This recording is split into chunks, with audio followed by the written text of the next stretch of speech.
Captain's idea. Sean is our leader.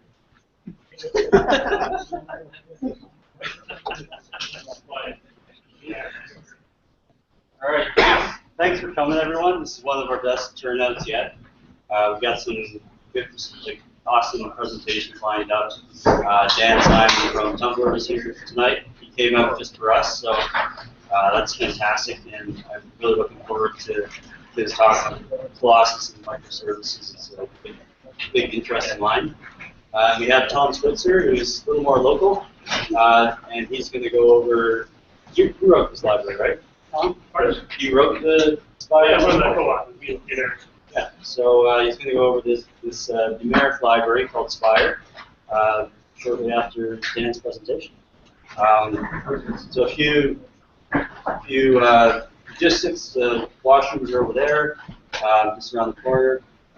Feel free to grab a beverage whenever you like. We have free Wi-Fi if you want to use that clever Wi-Fi password you can get on our guest account. And we have this hashtag tonight, and Pat can set something up. So if you tweet something with this hashtag, you automatically get entered into I guess a lottery to win the reactive. What's the book, Captain? Exactly. Some kind of reactive Scala programming book that's going to be released. Functional reactive. Functional reactive. So the idea is that you can have please don't have it just to enter because it won't work. Yeah, we have a small software that at the end, when we would like to draw, we will scrub all the tweets that need hash, and we just randomly choose one person. We also have another raffle for an IntelliJ license and a mystery prize. Yeah, we're actually streaming this. I think we might have one person watching the stream. I'm not sure, but we're also recording it too. So we'll play it back for posterity sake. So without further ado, let me introduce Dan Simon.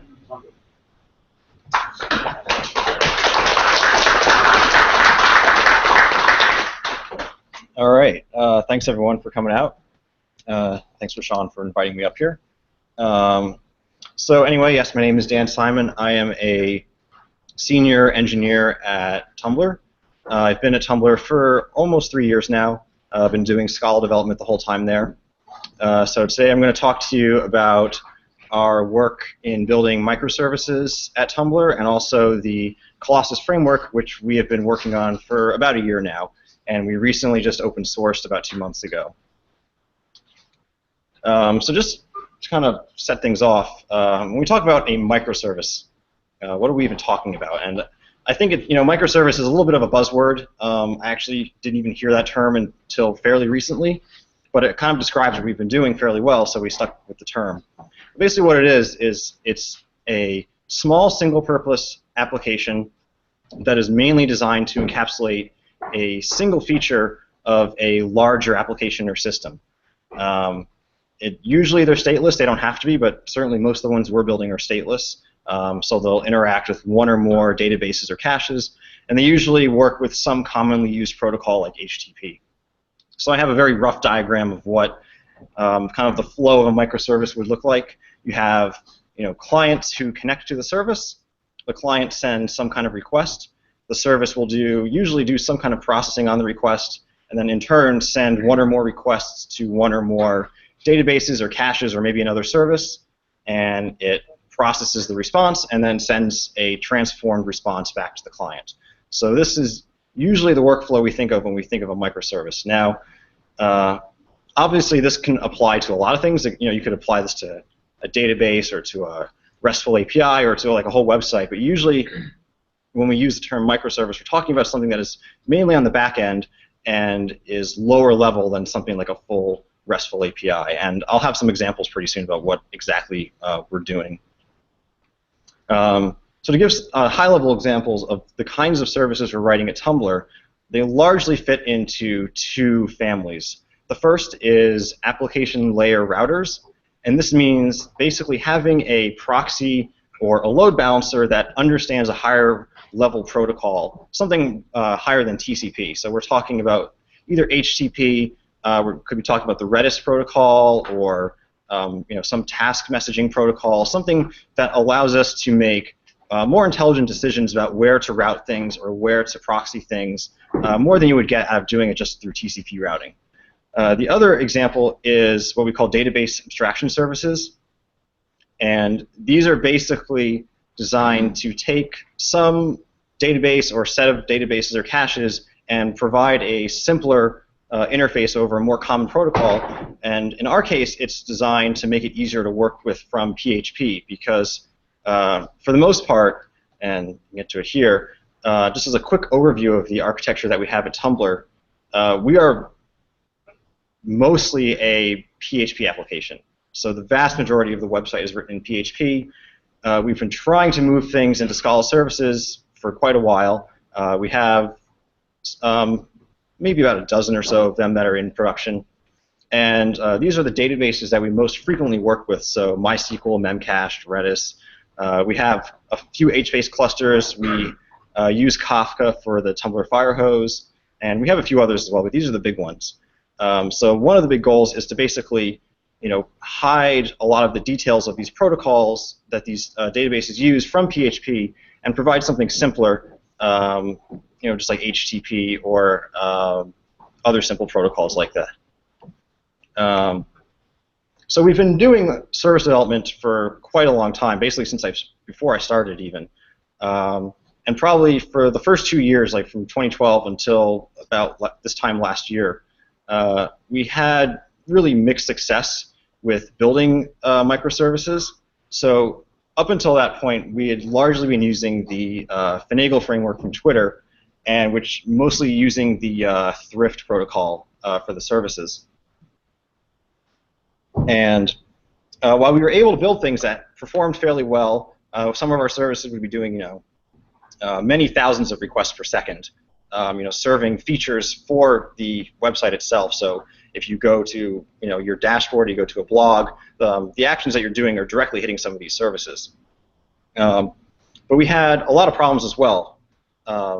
We found that between both learning Scala and also learning Finagle, there was a very big learning curve. So there was a pretty small number of engineers who were even able to work on these things at all. So to give a rough idea, we've scaled up over the last few years from maybe about 50 engineers to about 120. And maybe 5 or 6 of us are doing service development. The other things we found that we ended up writing a lot of boilerplate code, even for very simple services. A great example is we had one service that would basically just increment counters in Redis, and this ended up being a fairly large Scala application for something that should be very simple. And in turn, because of this, it made the code difficult to maintain. It ended up leading to lots of instability problems in production. Anything from like GC pause issues to just flat out crashes. And then a big issue for us specifically was that using Thrift from PHP has a pretty significant performance overhead. PHP is an interpreted language, and even when we use code caching and things like that, just to get all of the Thrift bindings loaded and usable has a fairly significant overhead, and it made it really difficult to move towards a more service-oriented architecture. So about a year ago, or a little over a year ago, we really kind of decided to start from scratch again, or not entirely from scratch, but we really took a hard look at what we were doing, and we kind of decided to throw a lot of the things out that we were doing and start over. And that process is basically what led to the development of Colossus. So right from the get-go, we wanted to build something that was optimized for very low latency, high throughput, small requests, the kinds of things that we do in our microservice. Most of our services are not serving large amounts of data. They're very simple requests, just like grab an integer or grab a very small JSON blob or something like that. So we wanted something that was super optimized for these situations. We wanted something that was a bit more minimalist than what we had been doing with Finagle. I think part of this was because if you're not familiar, Finagle itself is a very large framework, and it is in turn is built on the Java Netty framework.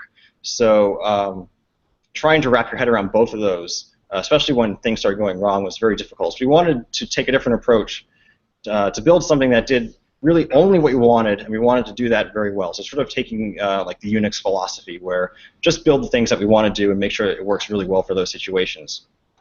Another thing that we wanted to do was to have more compatibility with the Typesafe stack, which when we had started developing services, that didn't really exist, but has since become much more popular. So we had begun using specifically the Akka framework much more, and we wanted something that was built on top of that and could interact with a larger actor-based application. We wanted something that was modular and flexible, so if we wanted to build something very high-level and abstract, you could do that, but if you really need to go in and do some performance tweaking or optimizations, the framework didn't wall you off from doing those kinds of things. And of course, we wanted something that was 100% Scala. The gist of how Colossus works is it takes a approach to doing non-blocking event-based programming. So this is similar to sort of how something like Node.js works, or in the JVM there's another framework called Vertex. They all work fairly similar, where you have one or more event loops, which are sort of constantly spinning and processing events that come in for server connections.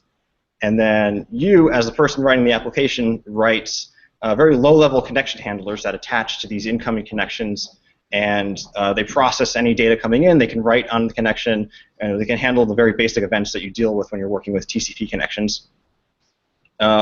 So we want to take an approach like that, and then to bring the whole Scala and Akka thing into it, we made our event loops actors. So we're normally in an event-based framework, your event loop is literally just a loop that is, basically just talking to the operating system and looking for events. Our event loops are actually actors that, to do the looping, they just send messages to themselves. And what this lets us do is this lets us take these low-level event loops and integrate them with something that is built around Akka actors, where everything is done through message passing.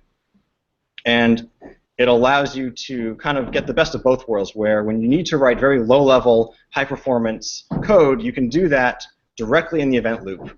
And when you need to move to something, if you're using a blocking API, if you need to access some kind of global shared state, all the things that actors are meant for, then it's very easy to hook those into your service. So the results of this is, for the services that we're writing, most of the code per connection is single-threaded. So this is similar to the kind of situation that you would have in something like Node.js, where everything you do is single-threaded. The big difference is, of course, we're running multiple event loops, so we can already immediately scale out to however many cores your machine has. And that's something we take a huge advantage of, because most of the machines we use in our data centers have anywhere from 12 to 24 cores.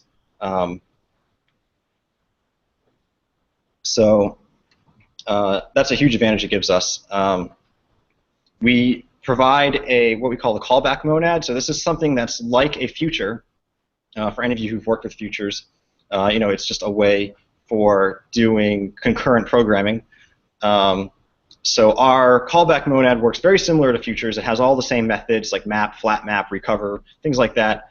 But it's entirely optimized for doing things in the event loop, which means that everything it does, it keeps it all single-threaded. It never uses execution contexts or anything like that. So it's very optimized for situations in our services where basically, let's say you have incoming server connections, from your clients, and on the other side you have a connection to, a cache or a database. What we can do is we can basically pipe data from one to the other, sometimes with you're reading in the data and doing a transformation, but in some of our cases we're literally just piping things from one side to the other. And in those cases we can do that now without ever having to do any kind of like parallelism. Things can basically just be read in, immediately written out to the database, and then read back from the database and sent back to the client, all in a single thread.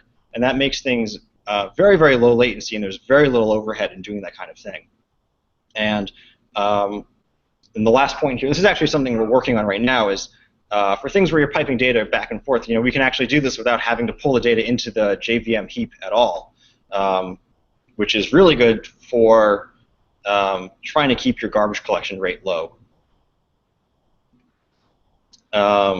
So the end result for all this is we have very low latency for small requests, and I'll get into some examples about what exactly these requests look like. But the takeaway is we can write services that can do hundreds of thousands or even millions of requests per second on a single machine, and still keep very low latency. We're talking a few milliseconds. We're not wasting overhead on unnecessary parallelism. So like the situations I was just talking about, we are basically just shoving data from one connection to another. There's no need to jump threads or use futures to do anything like that, because you're basically just reading data in from the network card, sending it back out. So we can kind of avoid those situations when we don't need to. And of course, one of the big criticisms of a lot of event-based programming frameworks is what we call callback hell, where that's a situation where usually you would call some function and you pass another function as a continuation, basically saying when you finish your event, run this function, and that often ends up in these very large sets of nested functions. And since we're using the callback monad, which is very similar to how futures work, everything we know about how to work with futures, you can just apply to callbacks for the most part. And so the big thing is this allows us to write low-level code, but also mix in actors and futures when we need to. So let's actually take a look at some code. Okay, so that's not showing up too well, but luckily we have our trusty Vim. So can everybody see that? I can make it a little bit bigger. All right, so this is what a basic kind of hello world service is going to look like. So what this is doing is we're basically spinning up what we call an I/O system, and that's basically just starting up your event loops. There's a lot of configuration. We're just using all the defaults here. And then what we're doing is starting up a service that is using the HTTP protocol, and it's going to be listening on port 8080. And then we have a bit of a DSL around starting this whole thing up. So this is basically the simplest way to do it. And you can see all we're really doing here is we're calling a single function and passing a pattern matching expression to it. And then we're just using another DSL to basically pattern match on the incoming HTTP request. And then so for this first line here, we're just looking for just like the /hello URL. And then you can see what we're doing is we're creating a response, which this is basically just going to be a standard 200 HTTP response, and then we're wrapping it in a callback. So if you've worked with futures, this is very similar. We're basically just creating a callback that is done immediately. And then the second request here is we're sort of just showing that you can take things out of the URL and just put it back into the response. So this is a very, very simple example just to show what the flow kind of looks like. And this is not very interesting because we're not really taking advantage of the full power of what you can do. So we'll look at this next example, which now we're basically, this is starting to look a bit more like what we actually do, is we have a service that is using HTTP again, but now it is connecting to a Redis server, and it's basically just, I implemented half of like a get set for just getting a key from Redis. And so there's a few interesting things to look at here. The first thing is we changed the function that we're calling. So here we use service.become, which is like a very, very simple version. Now we're using service.serve, which is more of like the full-featured version. And you can see there's a couple nested functions here that we're given. So the first one allows us to do initialization per event loop. So basically everything that's happening here is going to be happening once per event loop. So if you start up, let's say you're running on a machine with 10 cores, your service is going to start up by default with 10 event loops. So what's going to happen here is when we have this line here creating our Redis client, it's actually going to be opening 10 connections to Redis, one per event loop. And this, if you remember, I mentioned that event loops are actors, and this, you're familiar with working with the Akka framework or with actors in general, you know one of the very important things is you do not share state between actors. And here we're doing that by basically duplicating the state in situations where that's okay. So for here, it makes complete sense to basically open 10 connections instead of 1.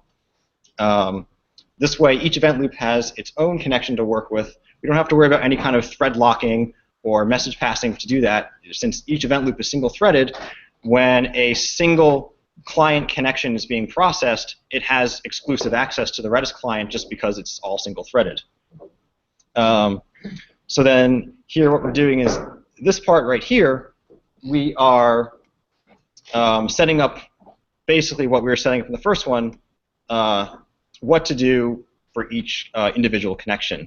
And so this time we're actually given a handle to the connection, and then we tell the connection to use this pattern matching sequence.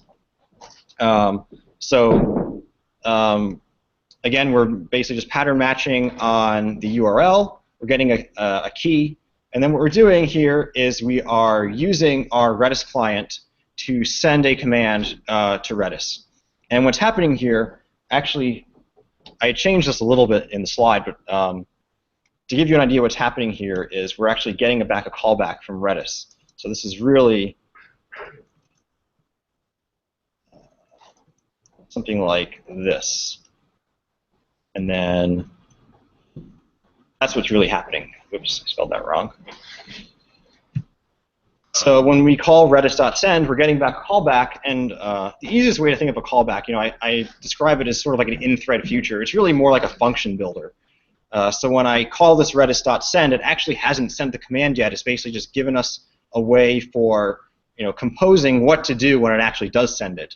So then we're just mapping on it, and we're basically just processing the reply from Redis, and then just sending that result back through HTTP just as a string.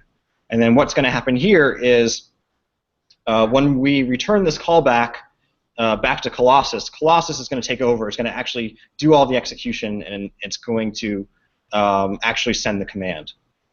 So this is how we can do non-blocking I/O and keep everything single-threaded. And then lastly, to show what it looks like to work with futures and actors, you can see up here I've defined just a very simple actor that basically just generates unique IDs. And the way it works is whenever it receives this string as a message, it's just going to increment its local ID, send that ID back to whoever sent it the original message. And then down here we are just creating an instance of that actor. And then here again we're creating another service. Very similar. The one big difference here is you can see we're importing something here called callback executor, and that's basically a way that we can take a future and sort of reroute that future back into the event loop after it's completed. So the way this service works is we are receiving, again, another HTTP request from the client, and then what we're doing is we are right here, we are sending an actor message to this actor, basically saying, give me the next ID. And we're wrapping this in a callback.fromFuture. So what's going to happen here is we're going to send the actor message. The actor, which is running on a different thread, is going to receive the message, increment the ID, send back another ID. But the sender, again, this is bringing back that I mentioned that event loops are actors. So what's happening here is this sender is actually the event loop that is basically containing the connection that sent it.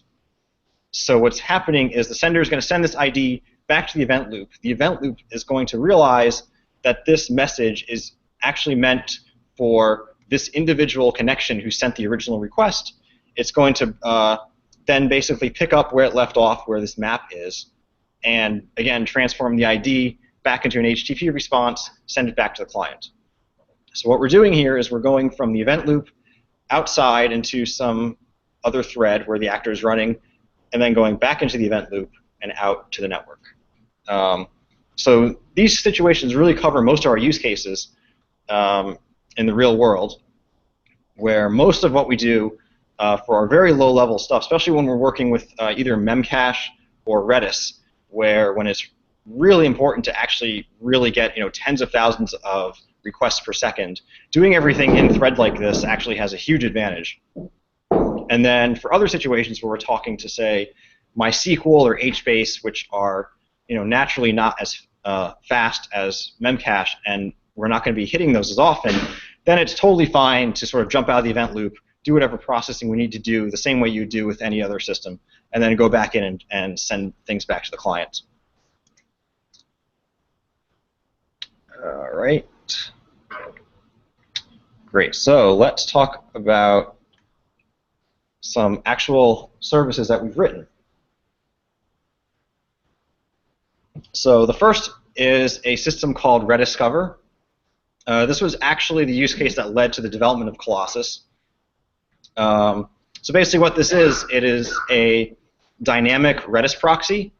So what we do is we have a lot of Redis. We use Redis very, very heavily. It serves a lot of many of the important features on the site that the throughput would be too high just to hit MySQL directly, but require more structure than just Memcache. So what we do is we build Redis into clusters of anywhere from like 10 to several hundred individual instances of Redis, and then we put these proxies in front of them to do all of the consistent hashing to evenly distribute all the keys across all of the Redis instances. So it doesn't let us use every single Redis command. If you're familiar with Redis, it gives you all kinds of crazy commands for doing like set intersections and unions and transactional stuff. We don't use a lot of that. We mainly use just like key set and get. We use lists and hashes and things like that. And this gives us the ability to use all those. And the big thing is it gets all of its routing information from Zookeeper, and we actually have a whole management system that allows us to set up clusters dynamically.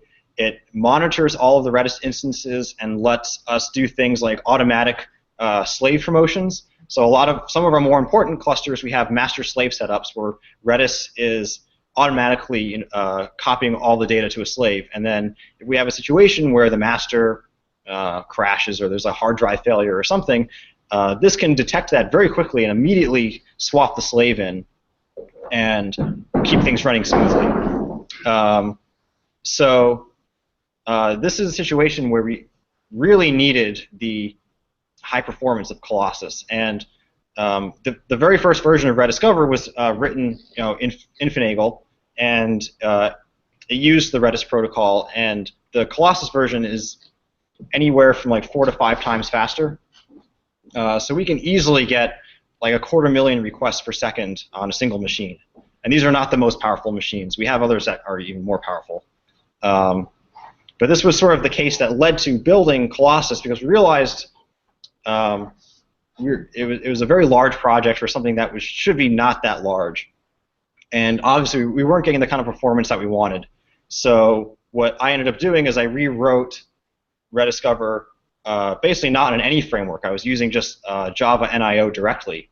And then that ended up working very, very well. And then actually during a hackathon, in 24 hours, I took that and turned that into like what became the first version of Colossus. And then that was shelved for a little while, and then we pulled it out thinking we might try to use it for something else, and it worked extremely well, so now we're using it in more and more things. So one example of where we use Rediscover is right here on our search for type ahead. So as you are typing into the Tumblr search, it is hitting a fairly large Redis cluster, basically giving it your prefix, and it's just returning immediately some pre-calculated search results. And this was actually an area where we needed the high throughput, again, not just for reading the data, but actually for updating this, because this data is calculated from a Hadoop job that is obviously doing all the heavy lifting of coming up with all these pre-populated lists. So it has to get all that data into Redis without doing any kind of like snapshotting or anything like that, because we can't stop the instances from running or do any kind of large-scale loading from disk, because that would affect performance too much. So we just basically load all the data in, but just by calling set 1,000,000 times. And the faster you can do all that, the faster you can update your index data and keep your search results relevant. So here's another example. activity pages. This is something for our users, basically to get some very basic analytics on their blogs. So if a user makes a post and some people like the post or reblog it or something, they can kind of get a summary of what's happening on their blog. So this is a slightly more sophisticated service. It's actually talking to 2 Redis Discover clusters as well as an HBase cluster. So it's using the Redis clusters basically as caches and then HBase for its long-term storage. And this is a good example of where we're sort of doing that mixed of inside event loop, out event loop processing, because most of the read requests can stay right in the event loop, just hitting Redis, and those are very, very fast, a millisecond or 2 at most. And then for all of the write operations or for cache misses, then we can use futures basically to hit HBase, which generally has a much higher latency, so we want to do that out of thread, obviously. So that gave a pretty good overview of the basics of what Colossus is and why we built it. There's a bunch of other things I didn't mention. I've been talking this whole time about using Colossus for microservices, but it's really a fully generalized I/O layer. So some of our work right now is actually starting to write other abstractions besides sort of like the request response system you have for services. But if you wanted to, you can actually just write something on top of that lower layer and do whatever you want. If you have something that doesn't fit that paradigm, you can take this and do anything you want with it. Another important feature is everything we do in Colossus has the ability to track real-time metrics. So we're talking about things like request rates, latency. You can define your own. So all that is built in. It can do aggregation, and it can also forward metrics periodically to some external system. So we use OpenTSDB for time series processing, and we rely on that extremely heavily for health checking, for just seeing how things are doing. So we have thousands and thousands of metrics going into that. So this makes it really easy to pipe all that data into OpenTSDB and then get some nice graphs and see like how is our services performing. Some other cool stuff is we have streaming parser combinators.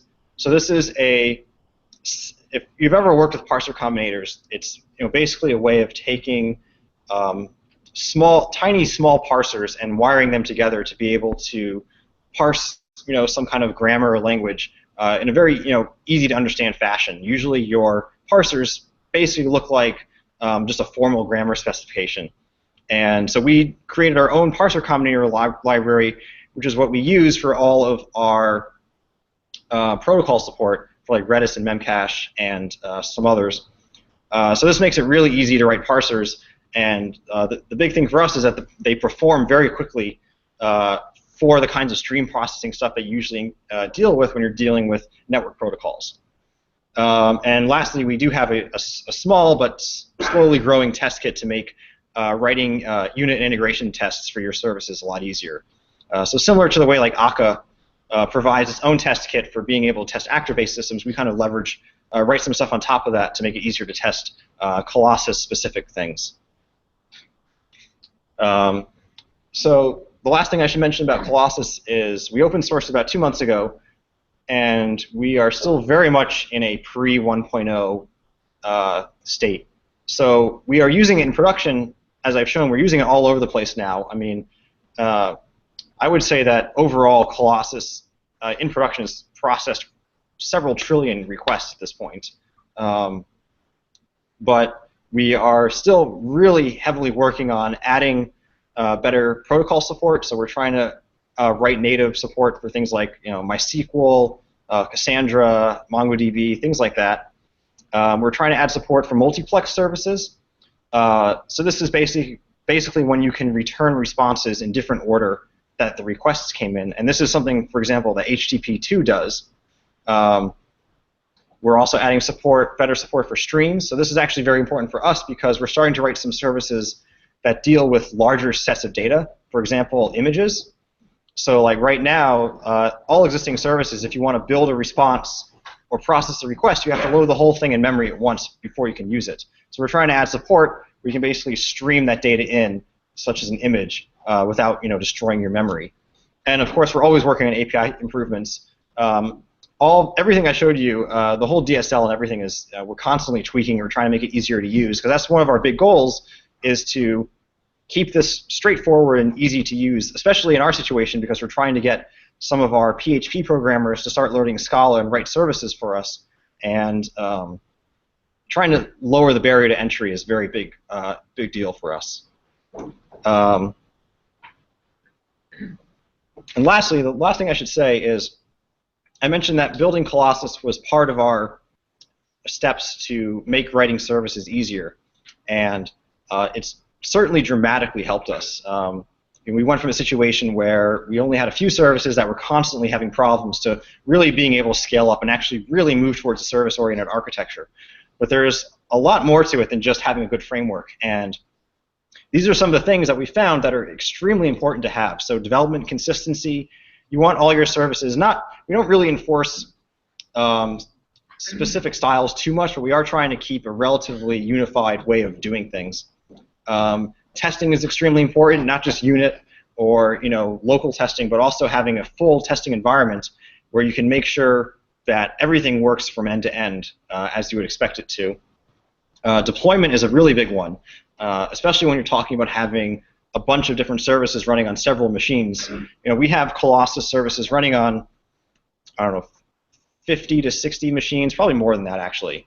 And just getting the service up and running on your servers is a big deal, because you need to make it easy. You need to make it generalized so you don't have to do the same thing over and over again for each service.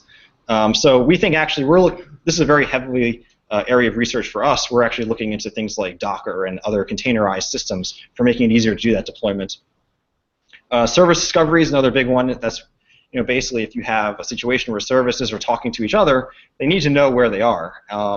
Again, this is something that we are very heavily researching. This is something that we've been using Zookeeper a bit for. Like I mentioned with Rediscover, Zookeeper contains all of the information to tell the proxies which Redis instances to talk to.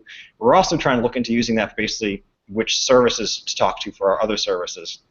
And then lastly is monitoring. So you really need to have a way for if a service starts to have problems for any reason. It could be anything from a hardware failure to a bug or anything like that. You need to have lots and lots of insight to be able to see what is happening in production, and also to be able to get alerted as quickly as possible when something goes wrong. So we have a very large setup now where, like I said, we have OpenTSDV for all of our metrics. We're using a system called Isinga, which is sort of our monitoring alerting system. And then all that is wired together, and we're using PagerDuty. So basically, if one of our services starts having trouble, we can usually get alerted within a minute or so of it having problems. So I think that's about all I have. I'm going a little bit over time, but I guess thanks everyone. We have time for questions, maybe. Yeah, for sure.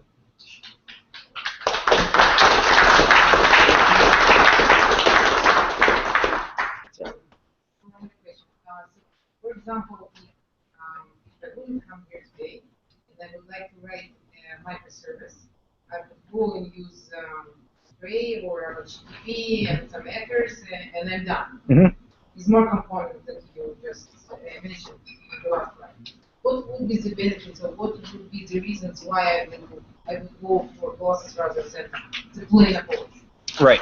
So just to repeat the question, why would somebody choose Colossus versus something like Spray, which is a pretty popular framework? And I should mention that we actually use Spray internally. The Tumblr firehose is written on Spray, and it works extremely well in that situation. The things that Colossus is really meant for is lower level, very low latency kinds of requests. So I should mention that when I was in the process of sort of trying to figure out what to do with Rediscover when we moved off Finagle, I had tried writing it on top of the Akka.io system, which is basically what Spray is built on. And it was certainly much easier to build it, but we didn't really get a huge performance improvement. it was a bit better, but not as good as when I basically dropped all the frameworks and just wrote it straight on NIO. So in terms of looking at Colossus versus Spray, that is one of the factors. Another factor is the protocols. So all my examples here are using the HTTP protocol, but we're actually probably going to stop using HTTP for our backend services. And one of the protocols we're looking into actually is the Redis protocol. And one of the reasons for this is the Redis protocol is much thinner than HTTP. It's much easier to parse, it's much faster to work with, and we have very, very good support for it from a client perspective. So, basically every language, PHP, Ruby, Python, they all have Redis clients.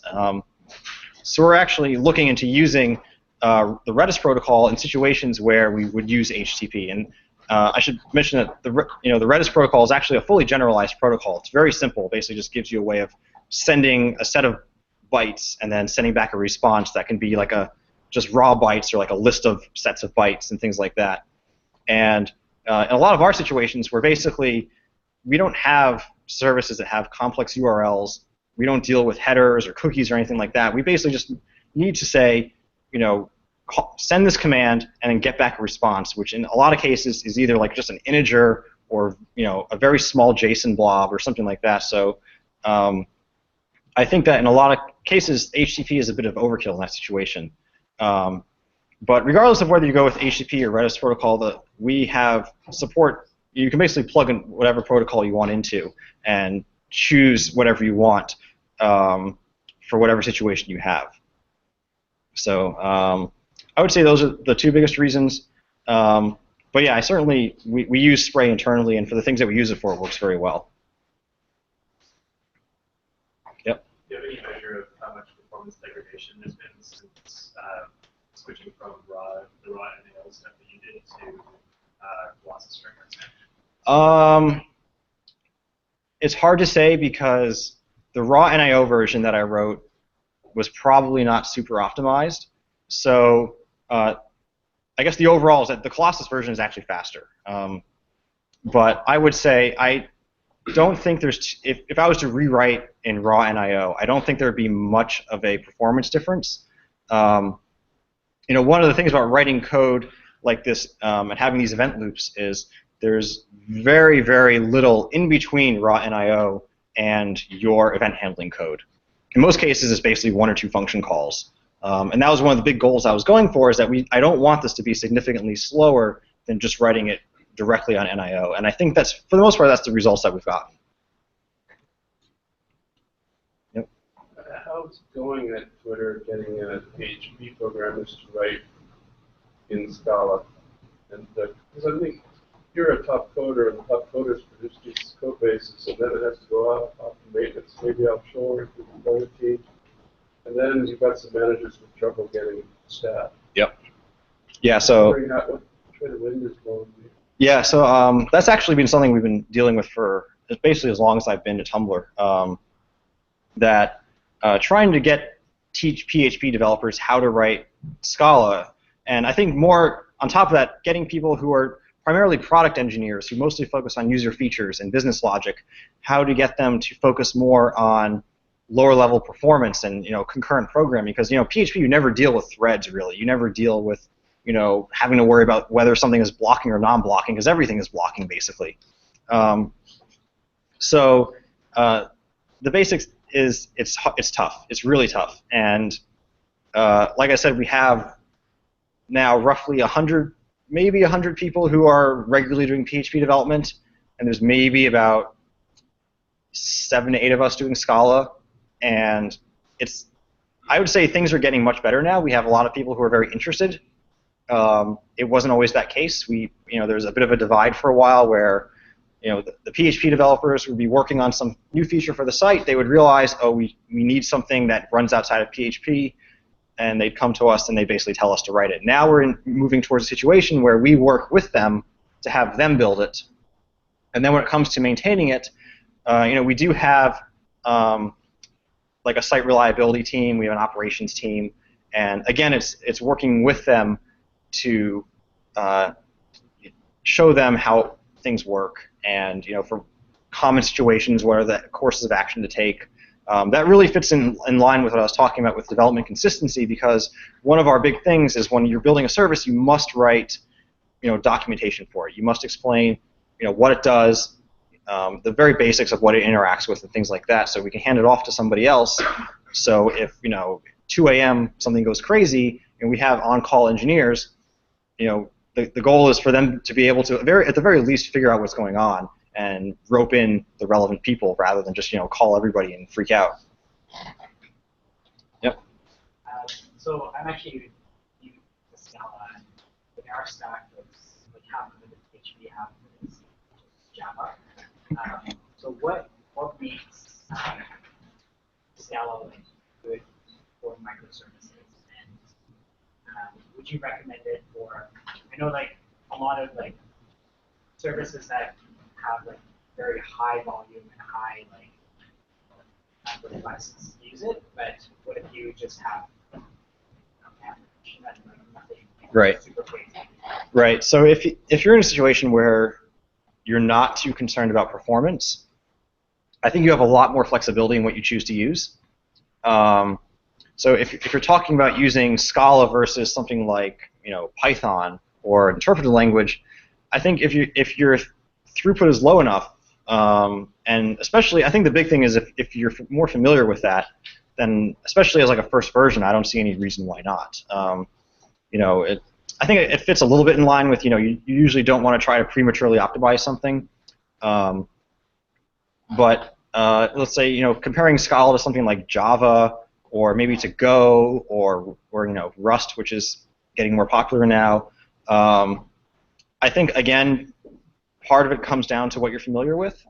So we experimented trying to do some stuff in Go, and we found it's an easy language to learn, but it's not as easy when you're trying to build bigger things and you're trying to get used to a whole new system. So we stuck with Scala.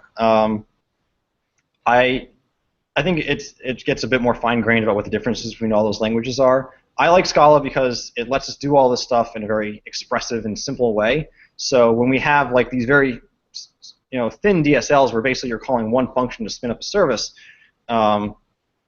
that's sort of something that would be a lot more code if you're trying to do it in any of those other languages. So for me, I think that's one of the big reasons. And at the same time, it lets you take advantage of all the optimizations that the JVM does. It lets you work with Java libraries when you need to. It does all that stuff for you. Yep. So maybe just one more question, Yeah. and then we'll roll on to the next talk. There'll be a social afterwards. Mm-hmm. If you want to stick around, Yep, I'll be here. So. Lots of opportunities to talk. So go ahead with. I think it was. Oh yeah, I think you're first. Yeah. Okay. You mentioned that you wrote your own parser compiler library. Mm-hmm. And is the metrics library also? And are you going to split those out from Colossus, or are they already? So the metrics library is it's already packaged as its own jar, and it doesn't depend on Colossus. I would say at this point we haven't put nearly as much effort into making that a clean API as we did with Colossus itself. So that's why I didn't really show off any examples with it. It's certainly something we're going to work on more. And for the parser combinators, I guess if we get interest in that, again, those are very self-contained. So yeah, it could certainly happen. Cool. All right. Thanks, everyone.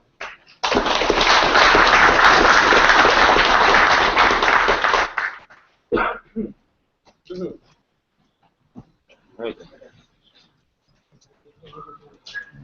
Probably.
All right. Now the question is, do I share my screen or do I share the PowerPoint?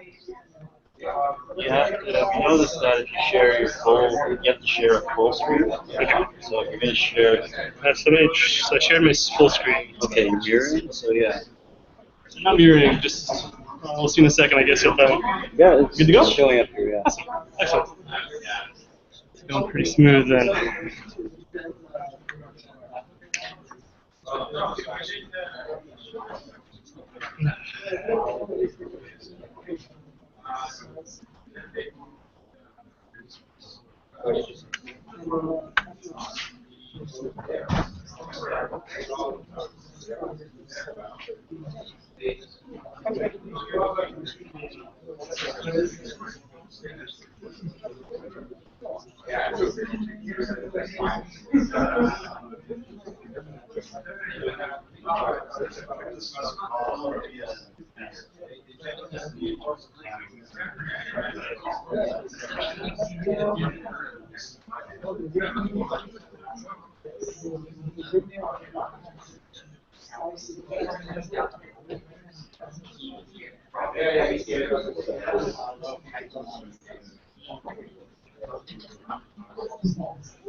Funky colors. Yeah, it's one of the lovely PowerPoint defaults. Okay. It's legible anyway. Yeah, that's what I'm going for. Let's do it. All right. All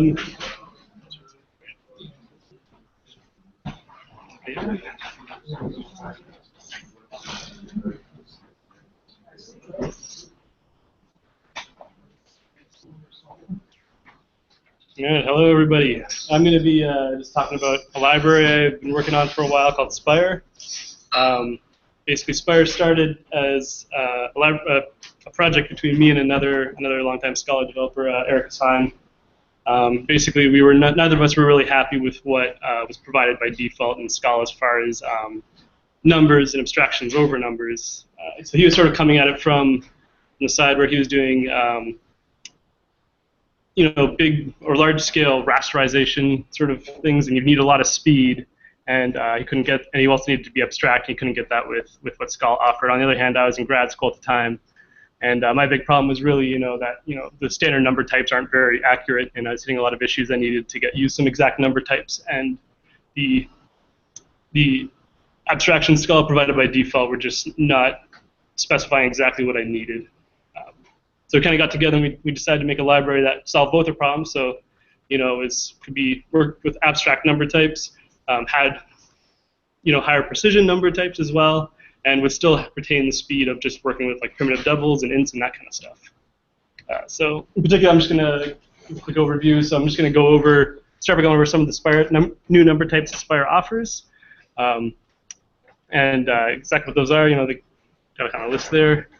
And then I'm just going to kind of give a brief intro to how we treat abstract algebra in Spire, and some examples that hopefully convince you that being abstract about your number types is quite often a good thing. You don't always have to do it, obviously, but there's many use cases for it. So throughout this talk, we can just assume that I've imported these three things at least. So basically, math contains all our data types, so it contains our numbers. Then we add in a bunch of utility functions as well, like sine and cosine and whatnot. Algebra contains all our type classes, so whenever you see me using a type class, this probably comes from algebra. And we also have our implicits. This just brings in all of our implicits. You can also do it piecemeal if you don't want to clutter up your namespace with a ton of implicits. But this brings in all the operators I use, like plus and minus. But it also lets us use literals for constructing some of our numbers. So let's start with exact numbers because I like them and they're fun. So basically, sometimes we hit a point where we just want to stop worrying about errors and we just want to deal with exact number types. So Scala provides basically really just one. It has big int. You have your integers.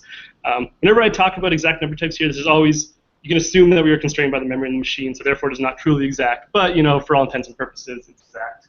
Big decimal sort of exactly represents decimal numbers. But I mean, we're more concerned about how you would use them when you approach like a paper that's talking about an algorithm that just assumes that all math is always correct. So big int, Spire tries to fill in the gap. So safe long is kind of an alternative. It's big int. I'll talk about it a bit. But the three new types are really rational, algebraic, and real, which as you can imagine, kind of cover the rational types, algebraic types, and real types. Yeah, so basically, big int, as Scala provided, is pretty much big integer. It just wraps it. Doesn't add all the methods back in for some reason, so you don't get things like its probable prime. But it is an arbitrary precision integer type. So it is exact for addition and multiplication. You can get very far with integers, it feels necessary to say, because if you're dealing with, from my perspective, when you're implementing a lot of algorithms, even if they're working with fractional arithmetic or double limit that, you can quite often turn this into a problem with integers and just kind of carry a scale along with it. It's usually a slower approach, but it works. So Spire we came along, we provided the safe long. Our main problem was big int was great, but we wanted to get something that was a little bit faster for the common case where you really do have small integers. So safe long basically just has two types. It'll either wrap along or wrap big int. So basically, as long as you're under 64 bits, it'll use long arithmetic. I think somebody's mentioned before that the IBM JVM does this as well, so I've never actually benchmarked against that IBM JVM, but this is faster than just using big int by itself if you're really concerned about that stuff. The other thing it provides is rationals. Rationals are great. So basically, it's like a big integer, except you can add in division, so you can divide anything. But the important thing is that as far as it has a canonical representation. So how we actually represent the number is exact. And so you can always look at it and see that number, which will make more sense later on when I show you algebraic and real. So when I talk about canonical, you can see here, whenever you construct one, it will always turn into a canonical form. In this case, the numerator and denominator are co-prime, so they have no common factors, like as you know your rationals to be. And more importantly, the denominator is always positive, blah, blah, blah. You can also see Spire provides nice little literals you can use. So you can just use the student interpolation. But at compile time, it'll parse that into a rational, which is nice. And as I said, they are big. You can get very big rationals. Rationals tend to blow up quite fast. Much like safe long, or rational implementation does try to keep everything in a long if it can. I don't have the benchmarks with me here, but basically everything below 64 bits is quite a bit faster. Once you get past that limit, it starts getting slower. But if you are using rational, you're using exact types, and you get to a point where you want to make things kind of small again because you're worried about your memory usage or something, you can always limit the size of the numbers. So this is the type that it's quite nifty as well. It's algebraic. Basically, lets you represent arbitrary algebraic numbers. So for your math class, you might remember the algebraic numbers are basically just roots of a rational polynomial. So basically, what that means for us is that, like rational, we can perform addition, multiplication, that kind of stuff in division exactly. But it also throws n roots into the equation, so we can do square roots and cube roots and roots of rational polynomials. So what that means is actually, I'll show you in a second. But the key here is that we do not have a canonical representation for algebraic. It's not like rational in that we're always having this nice little form that's exact. Instead, we always just record the operations as they go. And what we can then do is we can approximate the number to any desired precision, and we can also use a special property of algebraic numbers that lets us always know what the exact sign is. So when I say it's important is so for instance, we have,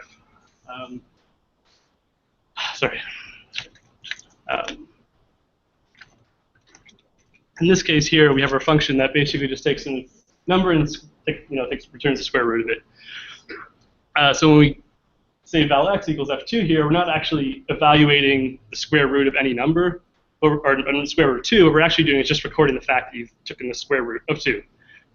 So when you actually then try to convert it to a big decimal and you say, well, you want decimal 64, it'll evaluate to your desired precision. If you then try to, ask for it again and with a higher precision, it'll do that again. It doesn't really care. It just always does it whenever you ask it to. The other thing it does provide is exact sign tests. For a lot of combinatorial algorithms where not so much when you're dealing with numerical precision, but more things like sign tests. So what side of line a point lies on or something like that. You really care about what the sign is, and having that sign test is very important. So you kind of have this, these two numbers here. We get this crazy expression you can see here, and it may not be immediately obvious, but that is 0, and we know it's 0 because algebraic guarantees its sign and says it's 0. So that's very important. Another number type we provide, which loses the exact sign tests, is real. So real is really cool. It's exact. It lets you do n roots like algebraic does, but it also throws in log sign. You can do powers to arbitrary other reals. Much like algebraic, you can approximate it to any desired precision. So for instance here, we're just taking the sign of real.e, and we can ask for a rational with 64 bits of precision or 128 bits of precision, and it'll just gladly spit that out for you. The problem is that we never really know exactly what we can never really know what the full number looks like. So reals use something called a bit stream. So basically what it is you can always ask for any precision. It'll always give it to you. It'll spit out this bit stream of bits that represent the number, but you never know what you're going to see in the future. So in this case, we do the exact same expression we did for algebraic, and it tells us it's 0, but it doesn't actually know it's 0. It's just computing it to 128 bits, and it's saying, well, it's still 0, so I'll say it's 0. But it doesn't actually know it's 0. There could be a 1 after the millionth digit. We don't know. But they are really cool. They definitely are a nice way to look at things. The other thing Spire provides is unsigned integers. So for when you just need that extra bit, you really don't care about negative numbers. So the problem is that basically, as it stands right now, the JVM doesn't have unsigned integers. So therefore, Java and Scala don't bother trying to implement it either, because I guess they didn't want people using them and seeing performance issues or something. I'm not entirely sure. But the main thing that led to is basically that all Java and Scala code everywhere has tons of runtime checks for things like, if you have a vector type and array type and you're trying to get a value out, it's not enough to make sure that it's below the size of your array or vector. You also have to make sure it's not below 0, because -2 would, is completely valid value that somebody may pass you and you don't know. It's not that bad, but I mean, why not just use types? So Spire provides standard unsigned types you might expect. So byte shorts, ints, and longs. Natural is there as well. It's kind of like an unsigned big int. It's implemented in a slightly different way. I don't know if a lot of people use it or not.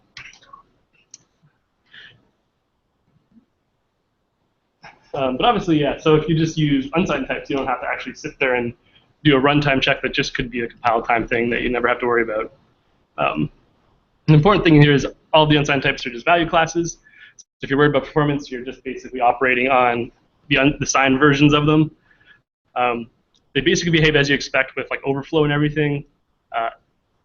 Everything from int and below is very fast because we just widen and operate either with an int or a long. Ulong, basically the only thing that's going to really be slow is division, because division is always weird.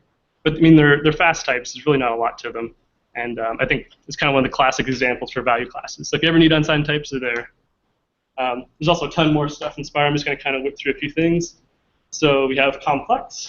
Complex is parameterized on the type. We don't care if you want. You can have a complex of double. You can have a complex of int. So here you can see I'm using my real, my imaginary, that is int. It lets me do that, because why not?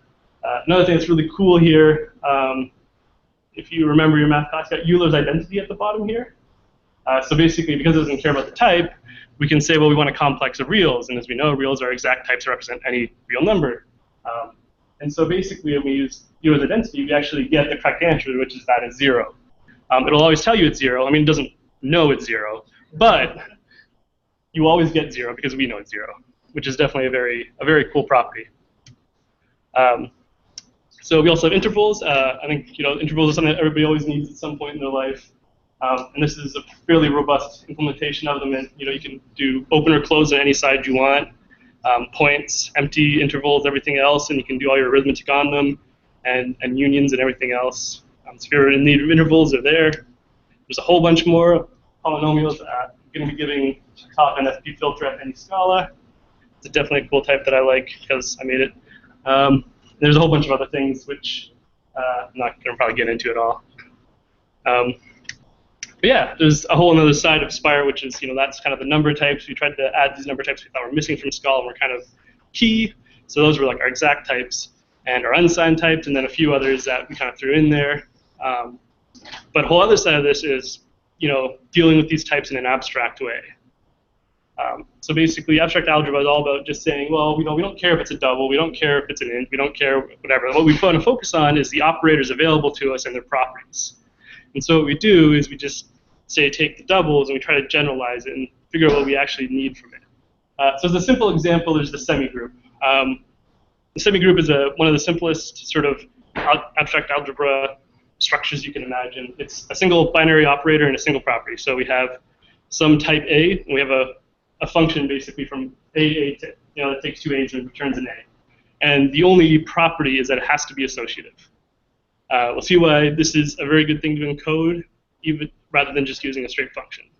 But obviously, semigroups, an associative binary operation, it generalizes addition, generalizes multiplication, concatenation, whether that's list or string or map or whatever else.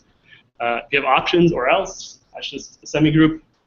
And the takeaway is kind of like, a lot of your binary operations are associative. And so it's an important sort of property to convey in your code.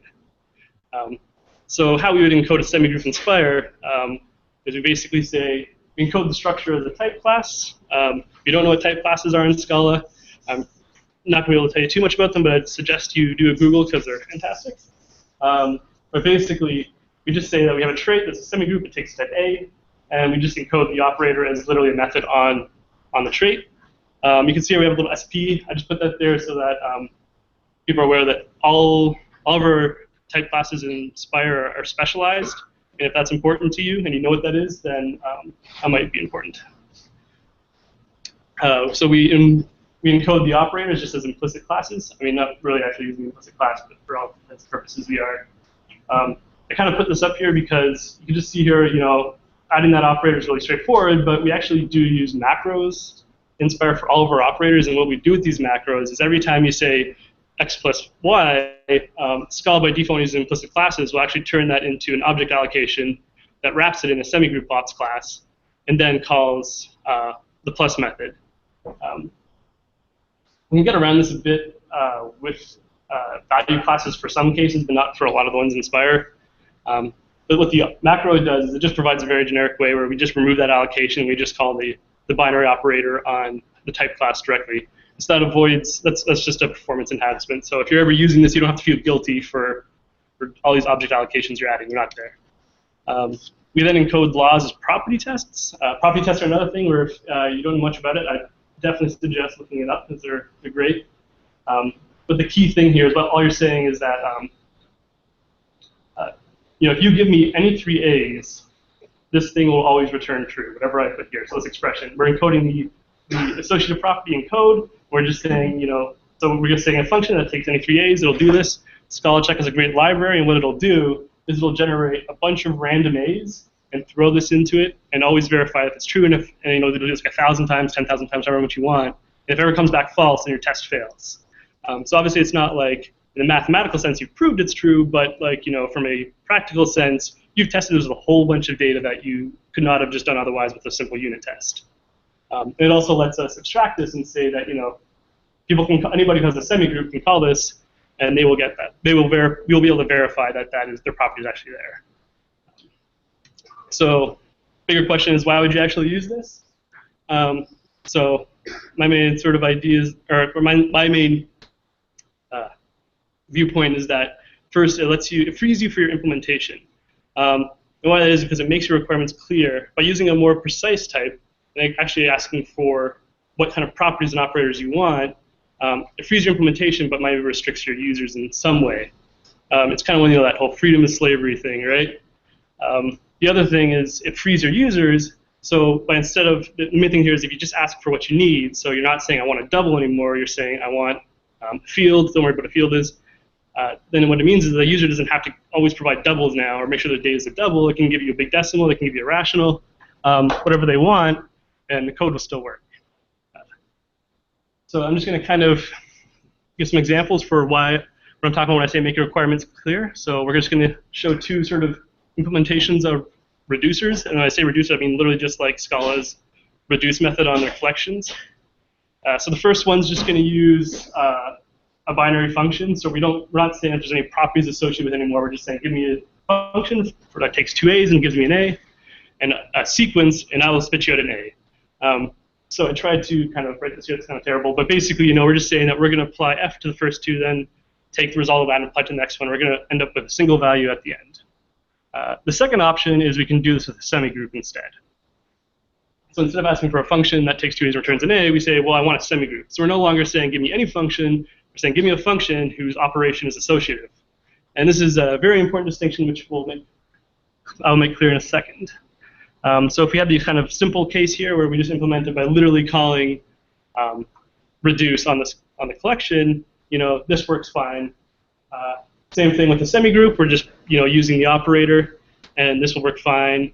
We can call it on. We have a simple example here: 1, 2, 3, 4. We just want to add them all up. It works. The second one, we don't actually need to provide the operation because there's an implicit one available. That's great.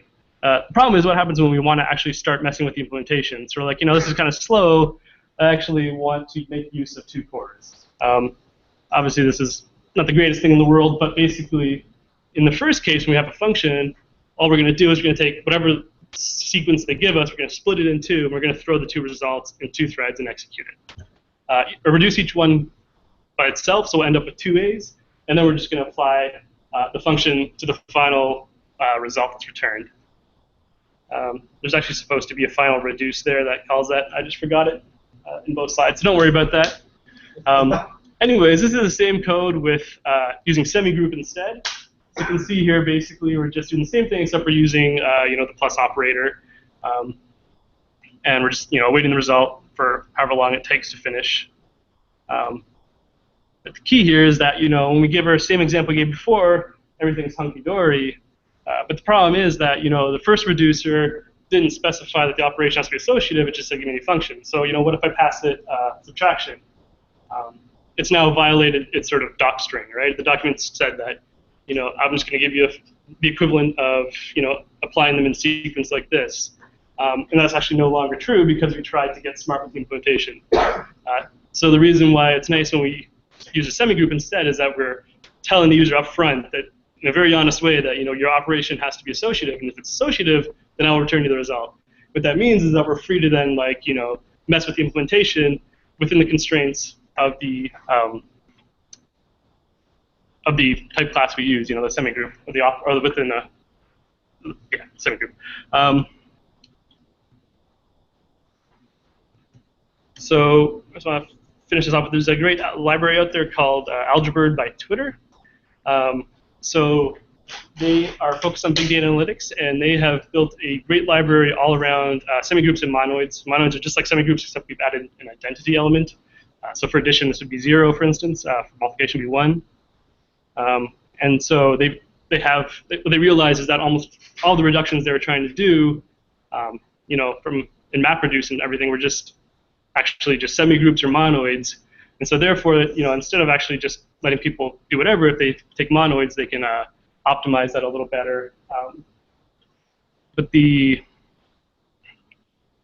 main thing here is that there's a lot of stuff that are monoids, and you can take a look. They got a lot of really cool stuff for doing big data analytics if you're into that. The other thing, of course, is that by using these things, you don't tie your user to a data type. So if you abstract over your number type, instead of trying to nail down I want to use doubles, or no, I want to use big decimals, you can just say, I don't really care, actually. Just give me whatever the heck you want. I'll try to do what I can. And so obviously this is a big problem, actually, with computers. Spire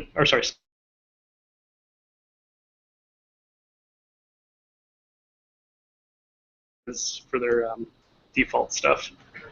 Scala and Ada just throw 50 more new data types that provide much the same things, like plus, addition, division, that kind of stuff. 15 of these things alone are just subsets of the reals, like int and real and algebraic and rational and that kind of stuff. And so choosing any one specific number type is really limiting you. You're basically telling the user they can't use 14 other things that are available to them. And so we can abstract over numbers. And so I'm not going to get too much into the type classes themselves or the algebraic structures, just because there's a lot there and there's not nearly enough time. But suffice it to say that there's at a very basic level, these things called rings. We have a bunch of different variations that provide slightly different operators and properties. And but the main thing is that they basically are just generalizing over the notion of addition and multiplication and how those distribute over each other, and then just throwing some random stuff in there depending on it. Then there's also fields, which just throw division into it. So it's saying we don't have just addition and multiplication, but we can also divide things, and the result of that will live in the same type. So like integers don't really have division, because if you divide something and multiply it by, again, you've violated one of the properties, which is that those things live in the exact result lives, I guess, in the type. We also have type classes for all sorts of other things you want to do. The main thing is, I'm just going to say that generally, if you're going to use a double, just think twice, because they're generally not great at standing for integers. People would rather just use integers, and that's great. So going from that, like big decimals are great actually, because people work with decimal. When you write in your source code, you're actually entering decimal numbers for doubles, and it's that conversion that kind of throws people off sometimes. They don't realize that it's actually a binary number underneath, and that's going to mess with you. And so there's much better things out there. But another thing is that if you've ever implemented, coming from grad school, if you ever look at a lot of algorithms, they all just quite often will just make this blanket assumption that your math is correct always. If you they don't worry about overflows, they don't worry about this kind of stuff. It's really frustrating when you try to implement these things and things don't work because you had an integer overflow or your doubles were slightly incorrect or whatever, And so, using doubles, you basically have built those inaccuracies into your implementation, which is frustrating. So here's an example where, we're just adding a method mean. It'll take any sequence of doubles and will let us take the average. I know this is not a great implementation for doubles for average. I've been told this before. I know about the incremental one, but this is just a slide, so let's go with it. Anyway, so if we instead just say, we don't actually care about that, what we need is we need a number that we can sum and then divide another value from, then what we actually just say is we don't want a double, we want a field. A field, if you remember, basically just says that we have addition, multiplication, and division. And so basically, we can actually re-implement mean, just talk in a generic way, just with these operators and the properties that they have. And so this kind of more fulfills the actual, a lot of the reasons why people went to Java many, many, many years ago, at least the marketing from Oracle, or not Oracle, I guess Sun. But you write this once, and then you can run it with anything. It doesn't really matter. Rationals and doubles, for all intents and purposes, they do the same thing, so why not just let your user do that? And so that brings us to the next point, which is that, asking for what you need, you enable choice. So that's important because if you look at a lot of Java libraries that have polynomials and stuff, they fix you at double, and you only have doubles. But quite often maybe you want exact rationals, or exact polynomials. We want to use rational or something like that. So you can see here we just construct some polynomials that are parameterized on rational. You have operators like multiplication. That's great. Another cool one is we can find the greatest common divisor of the two polynomials, and we find the term that's common in both. And that's all. That GCD algorithm is just using Euclid's algorithm. It's generic, so we can just call Euclid with two polynomials and we get a result. It's great. We can also say, okay, well, we want integers instead. That's fine. You can have polynomials with integer coefficients. Everything works up until the point where you try to do something that isn't supported by integers. So GCD requires that in order to do Euclid's algorithm, you need to be able to do, your truncated division sort of operator that you're so used to with integers, where you take 1 divided by 2 is 0, of course, or 5 divided by 2 is 2. So you need to have that kind of operator available, and that's only available for a polynomial whose coefficients are rational.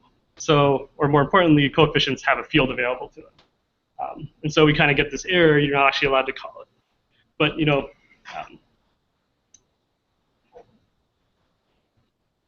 so there's another library here which I sort of have worked on for my company that I work for called Framian. And Framian is focused on basically doing ad hoc and in-memory, small data, not big data stuff, manipulation and analytics for heterogeneous data. So if you've used something like Saddle before, it's kind of like that, except we don't tie you to a single type. So basically, you can imagine this being kind of like a CSV where you just have some data, and you can extract out the data as different types. But basically, we use Spire, and we abstract over all the numeric operations. because we don't really care, you know. And Lucid, we don't want to use doubles. We use big decimals a lot, and another number type called number, in Spire. And so, I mean, by abstracting from the numbers, we can do that. And if somebody wants to then use doubles, they can use doubles, and with framing, they'll get, you know, the performance of doubles, which is great. We don't have to make that choice for them; they can make that choice. There's a lot more type classes available. I'm not going to even go into these at all, but basically, you know, there's a guy recently has come by and done a lot of great work on, you know, groups and group actions and that kind of stuff. And we also have abstractions for vector spaces and lattices, if you know what those are. I don't really know too much about them, but it's interesting stuff. It's almost wrapped up. I'm just going to go over a few more things. If the abstract algebra stuff piqued your interest at all, there's a new project called Algebra. It's basically a collaboration between Algebird and Spire. So as I say, there's me and Eric and Oscar Boykin from Twitter and Avi from who's at Stripe now, I think, are basically getting together and trying to take out the common bits between Algebird and Spire and put them to a single package with just the type classes. And it's a pretty new library, and there's a lot of stuff going on, and so if you want to kind of get into that, you might want to check it out and comment on some issues or submit some code or whatever. The next thing, of course, is I work for a company called Colossus Analytics. You know, we're pretty much always hiring. There's only 2 of us in Canada right now. If there is more, that'd be great, so we can kind of start giving the New York office and a run for its money. But if you're all interested, you know, you can hit the page, you can see what we do. It's a Scala shop, so I mean, there will be Scala. Yeah, thanks.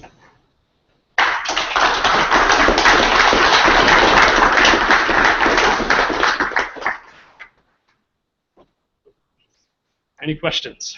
So it's used a lot of like scientific computation, the computing. Yeah, I'd say like he's asking a lot. He uses a lot of scientific computation. I'd say like, you know, when I think of scientific computation more as like a lot of people. I don't want. So the one thing that we don't do really is linear algebra. I'd say like, you know, we're not trying to take on. Actually, there's a guy who's working on a whole bunch of stuff for doing linear algebra stuff, but it hasn't been merged yet, and I think it's a little ways off from that. But we're not trying to compete with that. I'd say we really are. Spire is definitely more focused on things that are like real numbers and abstractions around those mostly. That makes sense. So what problem does so we use this kind of package? Yeah, so like in Framian, for instance, you know, like it's basically this library for working with heterogeneous data. And so the main thing is that we kind of treat numbers uniformly within it. And so that means that if you're working with, say, like a column, right? So you have some column, you know, a series of data, I'll say. We have like, you know, so you have a time series, like that has time and some numbers. We don't actually care what divides the numbers. So we try to treat them uniformly so you can get them out as doubles, you can get them out as big decimals, you can get them out as rationals, whatever you want, right? And all the operations you would expect to be available to you for, like, say, a series of doubles is also available for any operations. So in our line of work, you know, we're representing a lot of currency information, and so we don't want to sit there and use doubles because we're going to lose precision. We'd rather use big decimals because that way we can do a lot of operations and not lose that. You know, if somebody does division, whatever, that's fair game. But if somebody's just like, you know, summing, I don't know, 2 kind of fundamental values from like a balance sheet or whatever, right? We don't want to like lose some sense there because we're using doubles. And so we work with big decimals. But on the other hand, you know, we also don't want to, for the analytics side of things, like if we're going to, you know, get a series, we want to like say get something simple like the standard deviation. I'm not going to do that with big decimals. I want to work it out with doubles and do it with doubles. But I can do it with big decimals. But, you know, by using the abstractions available instead of, you know, working with just doubles, I'm allowed. I don't have to worry about that. I can work with the number types as I want to, so as big decimals, or as doubles, or as rationals, or whatever else. I have 2 questions. First is for the numerical side of the library, what are you using or what do you use to check the algorithms? Right? Check it against like mathematical models. Depends which algorithm, but yeah, Mathematica is fantastic. I'm not ashamed to say that I quite often use Mathematica to check my work. But I mean, the great thing about doing this kind of stuff is that a lot of these things have really easy property tests to write. Like, I mean, if you're, for something like algebraic, there's like, kind of classes of functions that, are quite often zeros and stuff like that. And so I can quite often just run those through and, generate hundreds of test cases and for me, and I'll kind of verify it. I don't have to worry about that. But I mean, I'm sure there's bugs too. The second question we had was passive. There are people who think I think it's type classes that we're going to APIs. Sorry, pardon? Type classes that we're going to APIs, like for simple yeah. anomaly. And the big argument is that believers are API. Because you get some forest of types everywhere that we can't understand. Sort of like map on the list, this is that map for a function. Yeah. So you find that have the same problem types. Yeah, definitely. I'd say, like, all this stuff is always the fundamental problem. I mean, like, when I made Spire, when Eric made Spire, was that, we were both trying to solve our own problems. I was trying to solve it in Java and Python, all this stuff, and I was hitting these roadblocks. And eventually we got to this point, and I looked at Scala, and I realized that, they had these features that solved my problem, like type classes and stuff. And I was like, this is fantastic. This is exactly what I need. So on the one hand, like, that solved my problem, but I had to put some work in to finally get to the point where I realized that this is solving my problem. And I feel like, beginner, when they see this, it is complicated, and it's not always like, there's just a lot of types, and at some point you just gotta be like, this is nuts. I don't want to learn this, and I don't blame anybody for doing that. So there's definitely a learning curve, but I definitely will say that, yeah, it's like a lot of these things. So yeah, same thing with Haskell, right? It's like, these people have gotten to a certain point where they've hit problems, and these things have solved the problems, and so they use them, and it hurts beginners. And I don't know if there's a great way to really fix that. I don't know. Maybe there is, but yeah, there's always going to be that kind of ramp up, especially with a library like Spire, where we have kind of expect people to do a little bit of reading, I guess. Can you explain the difference between saddle and algebra once you roll that?